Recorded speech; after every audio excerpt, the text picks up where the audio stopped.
Chapter 4. And again he began to teach by the sea, and a large crowd gathered to him, so that he entered into a boat on the sea and sat down, while the crowd was beside the sea on the land.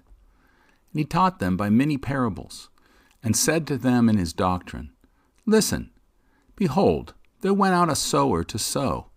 And it came to pass in the sowing that some fell on the road, and the fowls of heaven came and consumed it. And another fell on stony ground, where it had not much earth, and immediately it sprang up, because it had not much depth of earth. But when the sun rose, it was scorched, and because it had no root, it withered. And some fell upon thorns, and the thorns grew up and choked it, and it produced no fruit.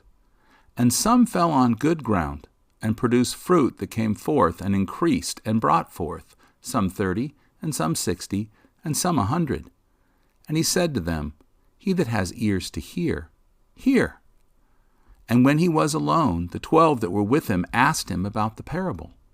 And he said unto them, To you it is given to know the mystery of the kingdom of God, but unto them that are without shall all things be done in parables, that when they see, they shall see and not discern, and when they hear, they shall hear and not understand, lest at any time they should turn back, and their sins should be forgiven them. And he said unto them, Do you not understand this parable? How then should you understand all other parables? The sower sows the word. And these are they by the wayside, where the word is sown. And when they hear it, Satan immediately comes and takes away the word that was sown in their hearts. And likewise, they that are sown on the stony ground are they that, when they have heard the word, at once received it with gladness. Yet they have no roots, and so endure but a time. And as soon as trouble and persecution arise for the word's sake, they immediately fall away. And these are those that were sown among thorns, that hear the word, and the cares of this age, and pleasure of wealth, and the desire for other things come in and choke the word, and it brings forth no fruit.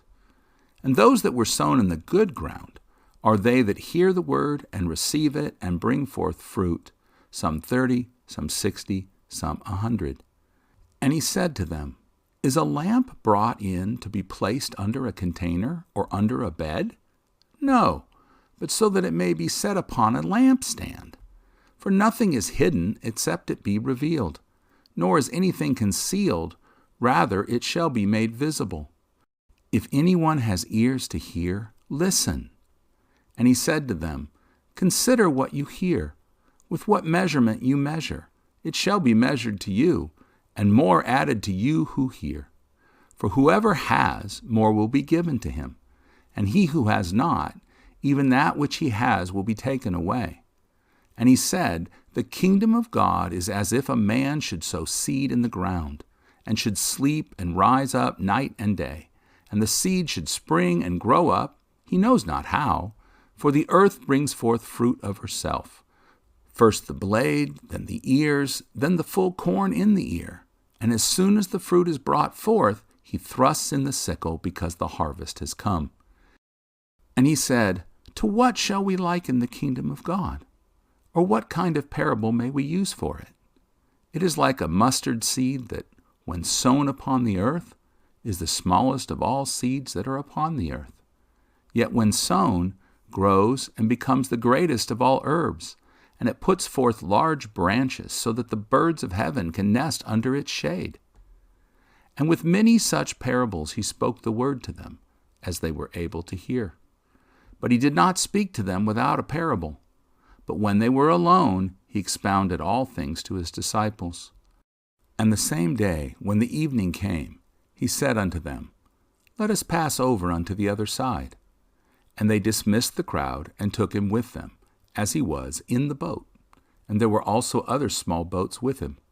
And a great windstorm came up, and threw the waves into the boat, so that it was full. And he was in the stern, asleep on a headrest. And they woke him up, saying, Master, do you not even care that we perish?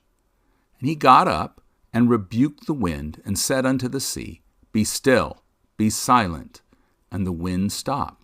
And a great calm came, and he said to them, Why are you such cowards? How is it that you have no faith?" And they feared exceedingly, and said one to another, "What manner of man is this? For both the wind and the sea obey him."